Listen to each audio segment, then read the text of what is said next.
যদি তোমার কাছে প্রাচীন গ্রিসে একটা গাড়ি থাকতো, একটা কালো বিএমডাব্লিউর স্টিয়ারিংয়ে, মুহূর্তেই ভিড় জমে যায়। একজন পুরোহিত হাঁটু গেড়ে বসে প্রার্থনা শুরু করে। তুমি হর্ন বাজাও, 3 জন সঙ্গে সঙ্গে অজ্ঞান হয়ে যায়। তুমি আগোরার মধ্যে দিয়ে 5 মাইল গতিতে চালাচ্ছ। মানুষ যুদ্ধের হাতির মতো ভয় পেয়ে লাফিয়ে সরে যাচ্ছে। সুক্রেটিস শান্তভাবে এগিয়ে আসে, গাড়ির বোনেটে হাত রেখে জিজ্ঞেস করে, এর কি আত্মা আছে? তুমি বলো না। সে হতাশ হয়ে চলে যায়। দিন 3, খবর পৌঁছে যায় জেনারেলদের কাছে। তারা এই রথ যুদ্ধের জন্য চায়। তুমি বলো এটার জন্য গ্যাসোলিন লাগে। তারা আনে জলপাই তেল। তুমি বলো না। তারা আনে মদ। তুমি বলো না।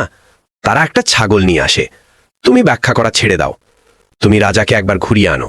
সে নেমে মাটিতে চুমু খায় আর সঙ্গে সঙ্গে আদেশ দেয়, 500টা এমন জিনিস বানাও। তুমি তাকে বলো না, এটা বানাতে মানব জাতির আরও 2300 বছর লাগবে। ফুয়েল লাইট জ্বলে ওঠে। এখন তুমি গ্রিসের সবচেয়ে শক্তিশালী মানুষ, একটা অকেজো ধাতব বাক্স নিয়ে। দার্শনিকরা প্রতিদিন এটাকে ঘিরে বসে, এর অর্থ নিয়ে বিতর্ক করে। গাড়ি পুরোপুরি বন্ধ। এথেন্সের লোকেরা এটাকে বলদের দিয়ে টেনে অ্যাক্রোপলিসে নিয়ে যায়, মন্দিরের পাশে রেখে দেয়। তারা বিশ্বাস করে এটা এক দেবতার বাহন ছিল, যার উদ্দেশ্য শেষ হয়ে গেছে। সত্যি বলতে, তারা খুব একটা ভুলও না।